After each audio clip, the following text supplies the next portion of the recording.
At sa tingin mo ba, attorney, kasi na-observe namin mukhang maraming mga nasa pamahalaan ang hindi nalalaman ano ang kahalagahan o ano ang significance ng IPRA law. At even ang mga mambabatas ay hindi nila alam na may IPRA law pala ito. Kasi ka-Eric, hindi lang to about sa CPP. Yung kakulangan kasi, yung batayan, yun yung dahilan bakit nagkakaroon ng pag-atake sa kanila ng CPP. Pero yung overall po, no, na pagbibigay ng programa o itong pagpapatupad po ng IPRA law, Atty. Bosantog. Great, sir. Your observation on that. For me, there is still this under-appreciation as to why we should protect IPRA. Right now, there's an attack on IPRA by some conniving business sector, lalo halimbawa, for example, mining or hydro or other big plantation, na sinasabi nila na ang IP is anti-development or yung IPRA is anti-development because we give so much protection to IP rights, especially when it comes to land ownership.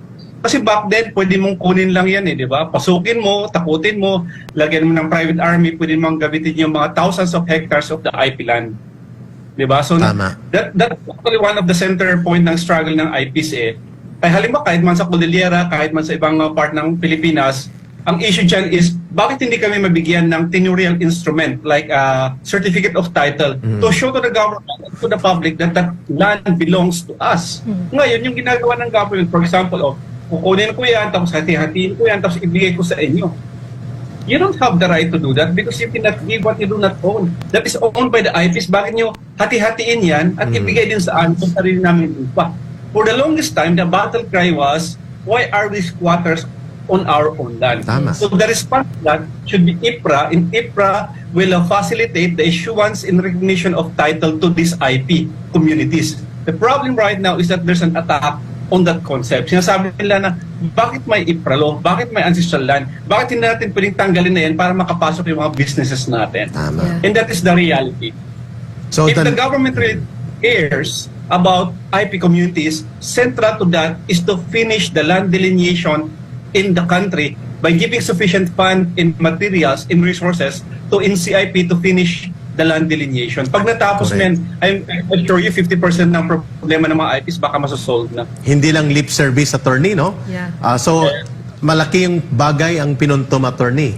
It is the responsibility of the government to guarantee the ancestral rights on the ancestral domain of the IP, and to make it very clear, the government must lead into the execution of certification na dapat matituluhan ang mga ancestral domain at para may karapatan ang mga katutubo. Pangalawa, sinasabi mo, nag-i-intensify ang pang-iintriga at maniobra ng malalaking mga foreign monopoly corporations sa mining, sa agribusiness, sa agri-export na kamkamin o palawakin ang kanilang intervention sa mga lupain, which brings us to a question.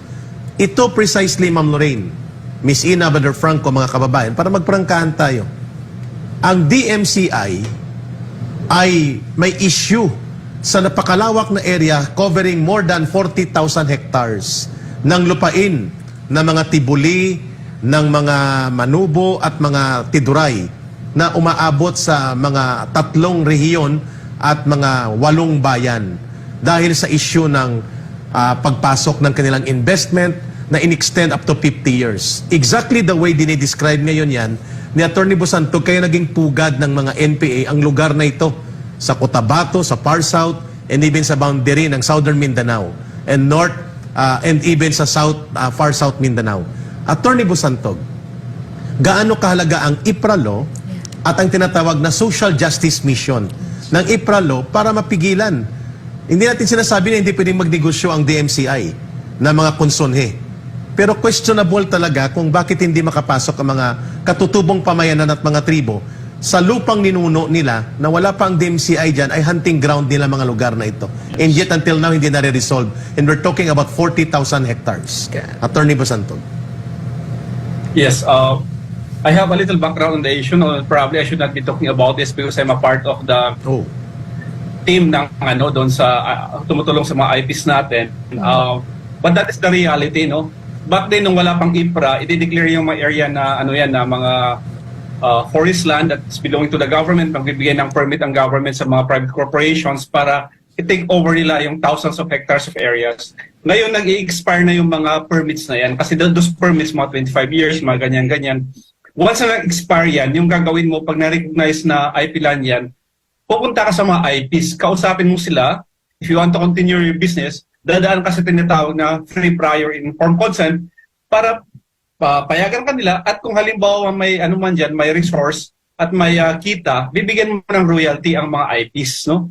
But first and foremost, humingi ka ng consent kasi hindi mo lupa yan, hindi lupa yan ng government. The problem right now is ayaw nilang magpasailalim sa mga sa process na yan. They do not want to recognize the IP rights. They want the old system. I don't know because of... Attorney, Yes, I have a ma'am. question. Ma'am, sige ma'am. Go ahead. I have a question. So they don't want to recognize the IPs, diba? The rights and all that, diba? So it's the same with that Congressman Romualdo. Yes. His ignorance. Diba? It's so stark, that ignorance. No? So basically, at the very heart of this is ignorance and discrimination. Am I correct? No? It's no longer It's also ignorance. greed. Hindi na siya ignorance kasi there has been a lot of information campaign, there has been a lot of negotiation explaining to them the process of the IP. So they could no longer hide behind the fact that, oh, we don't know the processes. For me, it's just plain arrogance and the fact that they can do it to people. So basically, attorney, the one that can stop this is the government. The government should step up and protect the rights of our indigenous brothers and sisters, right? So, do you see this happening? Is this happening? It's not. It's the protection of the IPs. Yes, by the government. Maybe in some way, no. Maybe in some way there is protection, but is the protection sufficient enough to say that there are the guarantees of the IP rights? I do not believe that we are at that point yet. So, attorney, I have a question. The elephant in the room. So maybe there's some corruption involved here. Maybe money is exchanging hands. Am I correct? Pwede ba yun? Hindi naman siguro mahirap isipin yon, di ba? Hindi ko siguro masabi na maybe, ma'am. I'm very sure that that will be the point of negotiation. There will be exchange of resources between these people. Kasi, why would you violate, no, or why would you violate a human right of an individual if there's not money exchange or Dapat political balance. exchange? Babalansihin mo.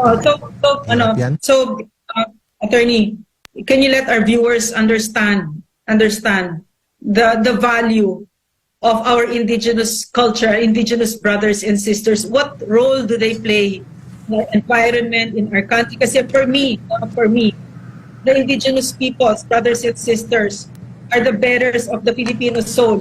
Hindi natin nakakalimutan kung sino tayo. Ako, pagkasama ko ang indigenous brothers and sisters, naaalala ko kung sino ako bilang Pilipino. Kasi unvanquished. Sila yung may hawak ng kultura natin. But I also learned from Secretary Allen Capuyan a lot of things, the great value that the indigenous cultures bring to our people and to our country.